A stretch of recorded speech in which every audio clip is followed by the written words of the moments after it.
Is your HVAC system ready for the new season? Seems early, but fall is in the air. Call Premier Heating and Air for a $69 system checkup to ensure your heater is ready for action. If your system needs service or replacing, Premier will provide you with the best options for your situation. Premier Heating and Air offers several services to ensure your home's comfort. Let one of our technicians come out and clean and seal your air duct system, add attic insulation, clean your dryer vent, or install one of our indoor air quality products to keep your home pleasant. Call today to experience the Premier difference.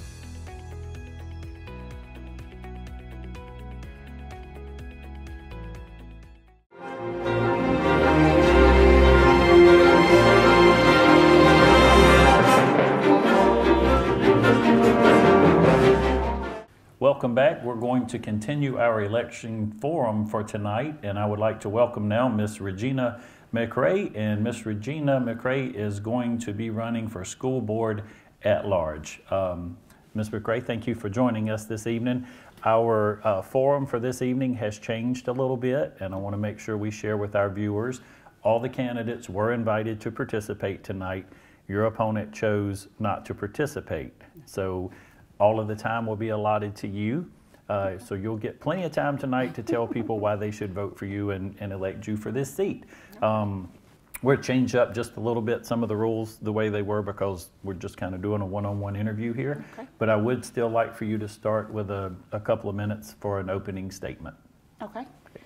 Well, first I'd like to say thank you. Thank you for this opportunity to speak with our community. Thank you for inviting me. I really appreciate that. I wanted to start by saying that for me, this journey began some years back. I've always had children. Our oldest daughter is 27 years old. Our son is 17, and we have a 19-year-old. And so since they were smaller, they've always been in Dublin City School System. And this is kind of where my journey with the Board of Education began. There was a period of time where we started getting, there was a lot of changes going on. I think they were closing a school in a community. Then we were learning that the fifth grade, they was going to create a fifth grade academy where the fifth graders would now be over with the middle schoolers. And of course, at that time, my children were in the system, and these were things that were directly affecting them. And so in my efforts to find out why our children were being impacted this way, I began to get involved with the decision making in Dublin City School Systems. And so that's what sparked my interest. That is the journey that I still am on, wanting to know and make sure that the decision making for our children is at its best, that we have the best people on the board that are making those decisions, that we're making decisions that are going to help our children become productive citizens in our community. And so that's just a little bit about where this, how this, why I am involved in this, and it explains, you know, why this is so personal for me. Fantastic, and again, thank you for your time and being here tonight. I think you kind of answered my first question, which was going to be what motivated you to run for the school board. So we'll move to our second question. What do you feel is the greatest strength that you bring to this school board, if you would say my ability to finish that sentence?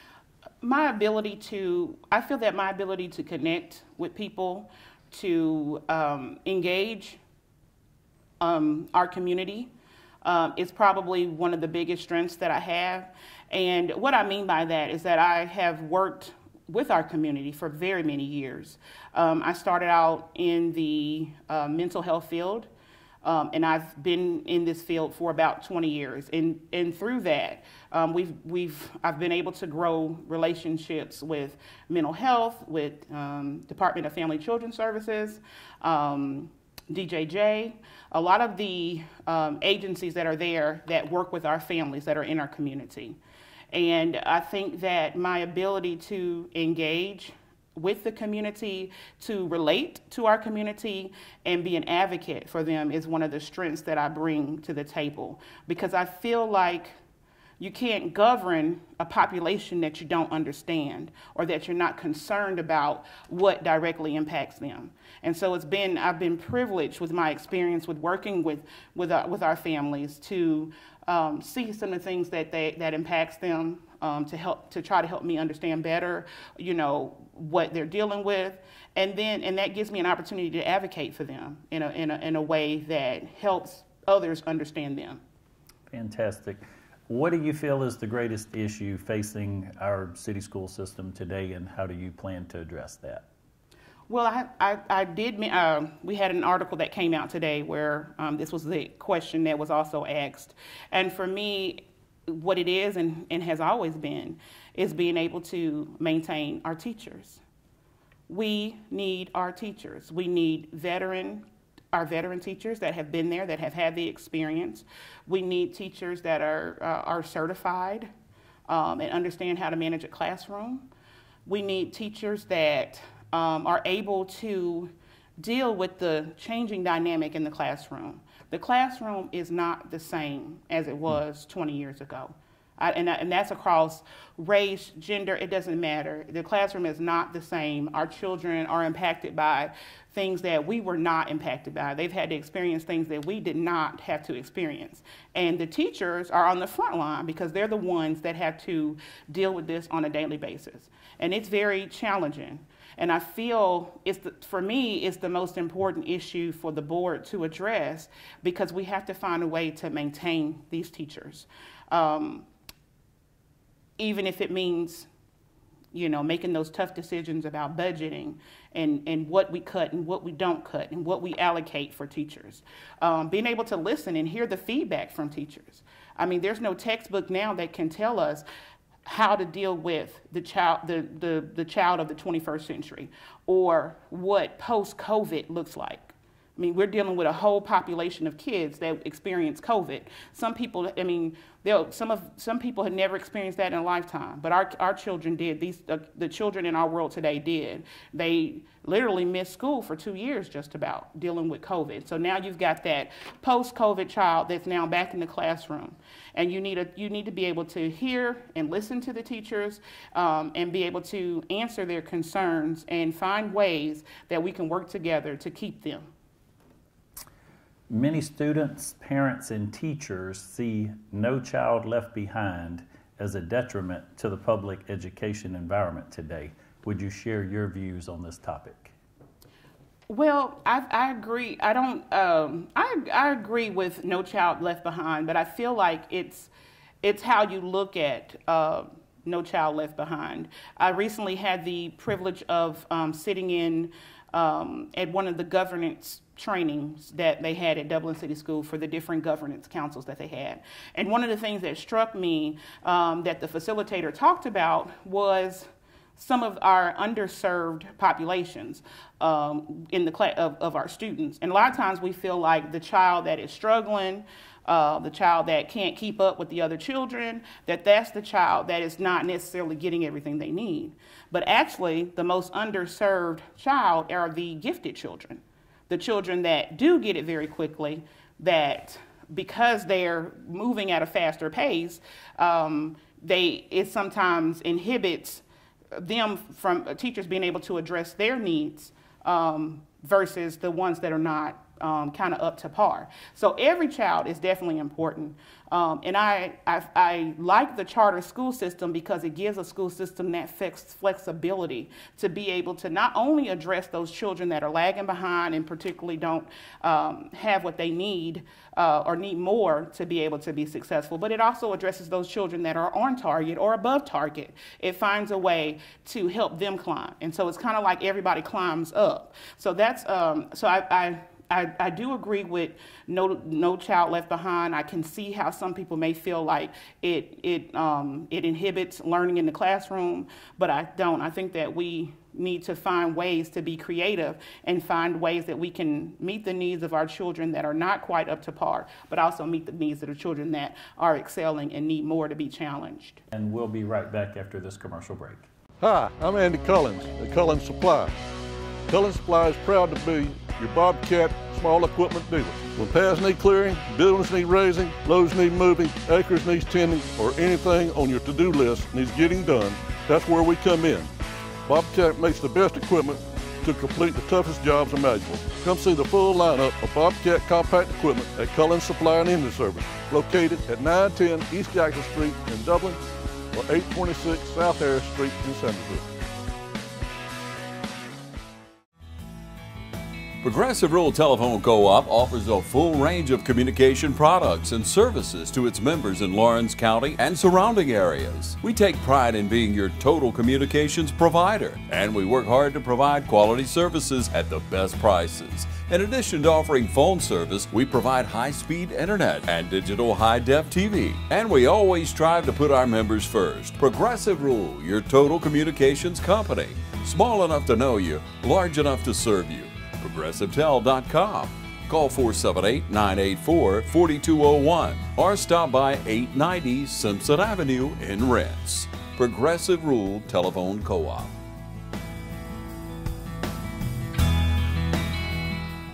From humble beginnings with a desire to serve the Dudley community, Bank of Dudley has grown to 5 locations, serving Lawrence, Twiggs, and surrounding counties. Serving our community since 1905, the Bank of Dudley is looking forward to its 2nd century of community banking. Drop in today to any of our 5 locations: Jeffersonville, Dudley, East Dublin, Veterans Boulevard, and downtown Dublin. Bank of Dudley, member FDIC, and an equal housing lender. This may, I don't know if you can answer this question or not, but when I was reading on the No Child Left Behind and I checked into why that would be a concern, one of the concerns was the fact that teachers were teaching to test, for children to pass tests. Can you share some comments? Is there anything we could do to help with that or alleviate that so there's not so much pressure on the teacher if their students aren't passing? Gotcha. I think that I think that has always been a concern, because it's almost like the main thing that the teacher has to focus on in the classroom is to be able to prepare that child to test. It's a challenging issue, because I think there are standardized testing. There is room for it. I don't feel like we can just, because I think there should be a way that we can develop a standard. So I understand the purpose of standardized testing, but again, I feel like what we have to do, mainly even as a state, I mean, this might have to come from our state legislator, is to find a way to be flexible enough to meet all those children's needs. And that's, I mean, I admit that's a challenge. I think the charter school system has been one way to do that. They've been able to, without getting too much in detail, kind of in layman's terms, what I can understand, because I have to have it in layman's terms, it's kind of like a lot of the requirements are relaxed. There's just much more flexibility. There's a lot of things that you don't have to meet to be able to, that flexibility is allowed in the charter school system.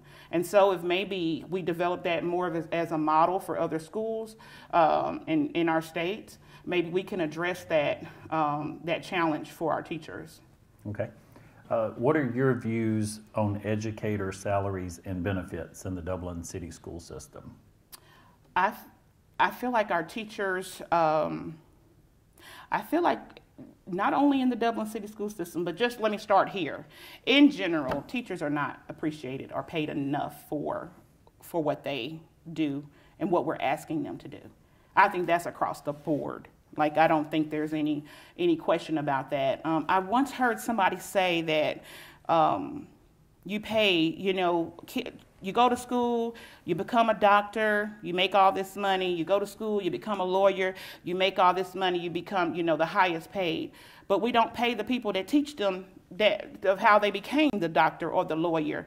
Those are not the people that get paid. So, teachers are so essential to our children's learning and our development, not only just academically, but there's character development, there's social skills that they need. Like, we're trusting teachers to help us produce a product, a productive citizen in the world. That's what we're trusting our teachers to do and asking them to do. And so when you think about all we're asking a teacher to do, we got to pay them adequately. We got to pay them adequately. I feel like it should be competitive. I think it should be, it should be not a no-brainer. Like if you're telling a teacher, if you come to this school system, I'm going to pay you $10,000 more, that's not competitive. I mean, at the end of the day, no matter how much the teacher loves her job and loves her students, he or she will go where the money is, because at the end of the day, they have to feed a family too, like the rest of us.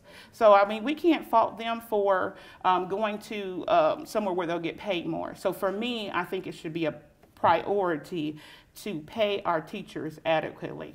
How do you feel that we're doing in that area? Do you feel like right now the offering for teachers in the Dublin City School System is adequate? Should it be increased, or is it too high? I'm sure you don't think it's too high, but do you think that those salaries and benefits should be better, or you think we're pretty in line with where we need to be? The first part of me is going to say, no, obviously I think it should be better. I would love it for it to be better. But I will say that in my very limited experience on the board at this point, I've currently hold the position and have only been in it for 2 months. I do realize that there are other factors that contribute to teacher salaries and how budget and how money goes, and I will admit that I don't understand or know everything about that. But I feel like for me, it's important for me to be on the board, because I would like to be part of that conversation, because I feel like I saw personally, I'm speaking as a parent, not as a board member, I'm speaking as a parent. I have witnessed teachers that have been with my children from the beginning and have poured into them. I have seen them leave because they've got offers at other schools for more money. And that's a problem for me, particularly as a parent, because at the end of the day, I feel like my child is the one who is missing out now on that teacher that A, understood the population that they were serving, and B, had a rapport with my child. So just speaking as a parent, I feel like we are not competitive enough. How would you help to improve? Do you have a plan or some way that we may could improve our third grade reading levels? Well, I think we have tried. First of all, let's say I think we understand that there are some areas of improvement. So I think first you got to start there. You got to recognize that there's a problem, or that there is something that we need to put more attention to. So I'm very proud to see that I feel like that has happened, that we know now that we do need to do something additional to help, our children, particularly with reading and such. What was the other part of that question? It was just any plan or idea to improve. Where in our Dublin City School System, we have some very, very low third grade reading levels. I want to be clear to state, I'm not pointing the finger at the school or the school system. Gotcha. I think we all know a lot of this takes place way before this child gets into the third grade. Yes. But do you have any plans or processes you think that would help improve those scores? Okay, so yes, I think that first of all, I want to commend the school system, the board for the Baby Irish, because I think, my understanding of a program like that is that you have an understanding that it starts early, and that the earlier you can start introducing children to reading and learning, the better that they do. But I also think that not only as just a school system, but as a community in Dublin, like, we have got to do a better job in our community. There are issues that are in our community that some of these children face prior to them getting into the classroom. And as a community, I feel like sometimes we overlook them. We're not addressing the systemic problems that exist, where we're asking a parent to get a child to a certain reading level, but we haven't addressed that this parent can't even meet their basic needs or the child's basic needs. So I think that's when it becomes like a community issue. So I feel like moving forward, and maybe there have been efforts in the past, we just need to have a better partnership with our community, with our stakeholders, to see how we can address other issues. And then by doing that, I think we can it will help us alleviate some of the situations we get into by the time the child is in the third grade. Okay. I want you to finish this sentence for me. the Dublin City School System really needs to invest in? The Dublin City School System really needs to invest in creating partnerships in the community. We've got to wake our community up. Our community has to be a part of the solution. We all know that the condition of our community right now is troubling. And I think the Dublin City School System, as a a body that serves a good bit of that population in our community, I think we need to do some more reaching out and collaboration and community building. And we'll be right back after this commercial break. Imagine a life-changing injury. Imagine the fear and unknown. The Houston Clinic Sports Medicine Team, the only physicians in the area with advanced certification in orthopedic sports medicine, treats sports injuries with innovative techniques. The Houston Clinic has helped nearly 1 million athletes live without pain. Imagine getting back in the game. Imagine the best game of your life. The Houston Clinic Sports Medicine Team. It's Breast Cancer Awareness Month, and at Dublin Chevy GMC, we care. So we'll be contributing to the fight against breast cancer. Thanks for your help in the fight against breast cancer. In October, we'll be partnering with local agencies by making a donation for every vehicle sold and every vehicle serviced at Dublin Chevy GMC. We appreciate your help in the fight against breast cancer. So join us in our fight against breast cancer, and remember, Don wears pink well only at Dublin Chevy GMC. You want to know why we ride? Maybe it's because everything looks better with a fresh coat. It's putting on your Sunday best and catching up with old friends. And who doesn't love going into the office? We ride because out here, we can be our true selves, dirt and all. Maybe that's why. Hey, I'm TJ with Dublin Outdoors and Power Sports, formerly known as Myers Equipment Supply. We are a full-line sales and service dealer for Can-Am Off-Road. What is your view on school choice? I think school choice is, I mean, I can't say I'm opposed to school choice. I think you should be able to, choose, you know, where you go to school at. I think, you know, that's an important choice for a parent. However, I think that, I think our schools should be viewed as equally, and sometimes I don't know if Dublin City Schools gets the fairest shake of the school systems. And what I mean by that is that there are a lot of good things that happen in the city school systems, and I'm not sure that our community recognizes those. And that narrative is there, and sometimes doesn't allow people to have Dublin City as the choice. But I think we've got to give all of our schools a fair choice and opportunity. Okay. What do you say about teachers carrying guns in school? Should teachers have guns in school or not? Well, we never thought that it would come to something like this, that would have to be a question. But when I can't remember the name, it wasn't Columbine, it might have been, I can't remember that community where it was the first time an elementary school had such a tragedy. And we thought that maybe that was like an isolated incident, but of the school shooting. But now school shootings are very regular, and or at least much more regular than we would want them to be. And with that in mind, I think it is important. Now, I don't think it is important that we be able to protect ourselves, and that teachers be able to protect. Now, I don't think that there should be any, everybody just all willy-nilly carrying guns. But I do think that if there's a strategic program or process at a school where they have designated people which I do think that some of the schools in our community do have that. They have strategic plans where certain teachers may carry, and there's, you know, and it's very monitored and regulated. I think that would be fine. Okay. I want to proceed this question with, I did not look this fact up, but Okay. one of the questions sent in to me said that Dublin City School in 2022 on the Department of Education website had some very low, below average SAT scores.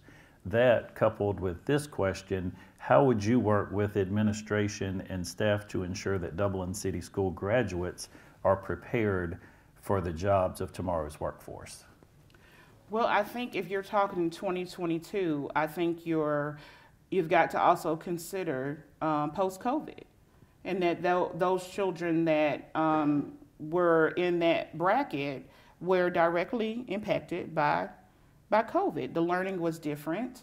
Children didn't get the same type of instruction time that they, probably would have had they not been had we not been quarantined and not able to go to school in person.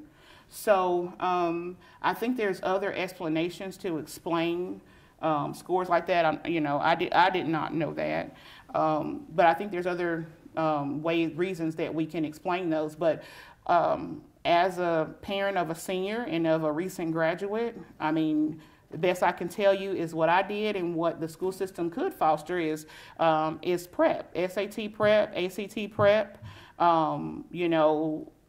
The Dublin City Schools has the flexibility to create classes.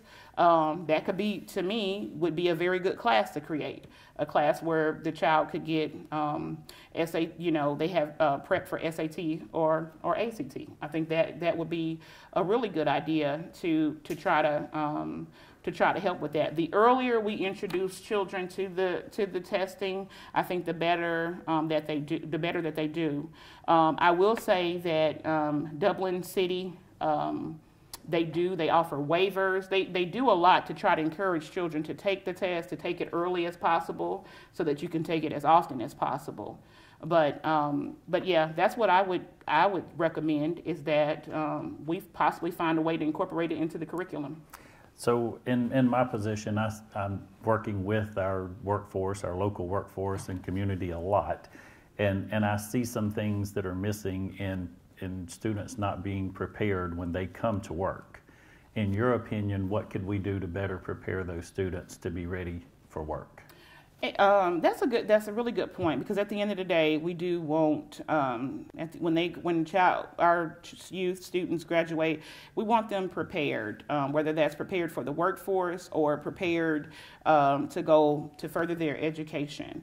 And a lot of the schools now, I think, have done a terrific job of trying to connect, allowing children to do dual enrollment, not only on the academic school side, but at the tech schools. So you have children now that come out that are able to graduate with, a CNA, or they're able to graduate and they've already learned welding.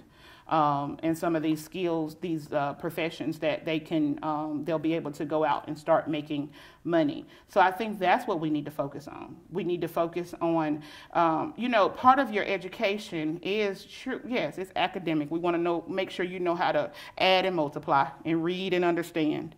But we also want to know that you can walk into a room and speak and conduct yourself and understand, have social skills, and I think that's sometimes what gets missed, because our children are different now. They're on their electronic devices a lot.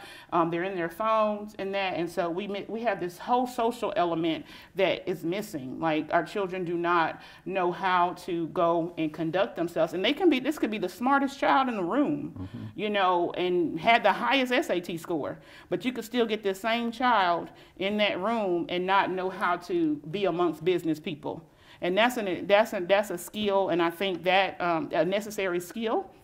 And I think if our school district and those alike would begin to focus on helping our children prepare just for life, prepare you for life, not only prepare you, you know, to go to school and further your education, but to continue to prepare you for life. I think we could win. It'd be a win-win situation. You'd start seeing different applicants come to you. I think so as well.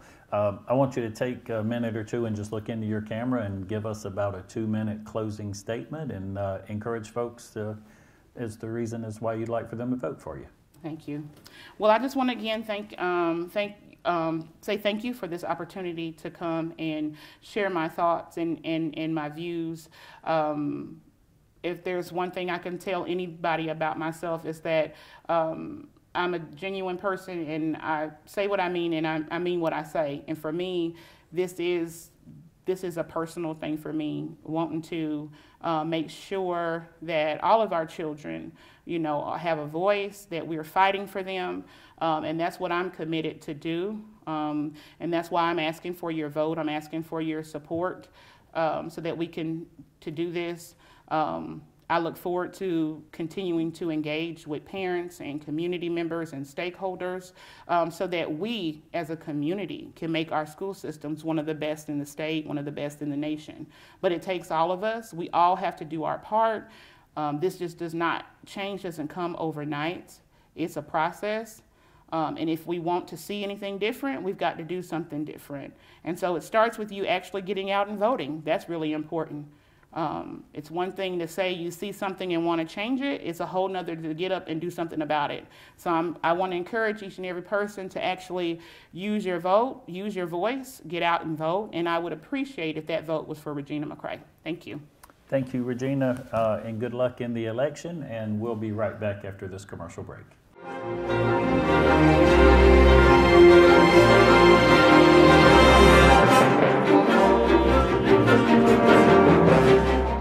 Looking for a career that's always in demand? How about one that provides you with practical and useful skills? A career that allows you to earn hands-on experience and an education with little to no debt?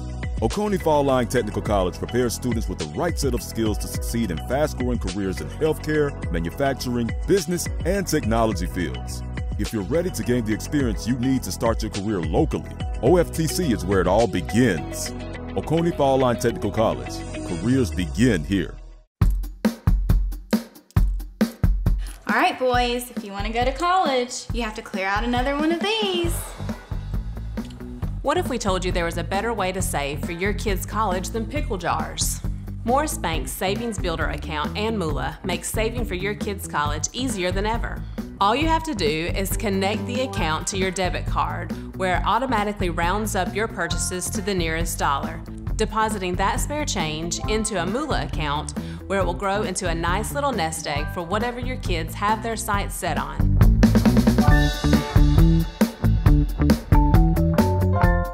I'm Glenn Registered, Hometown Supply.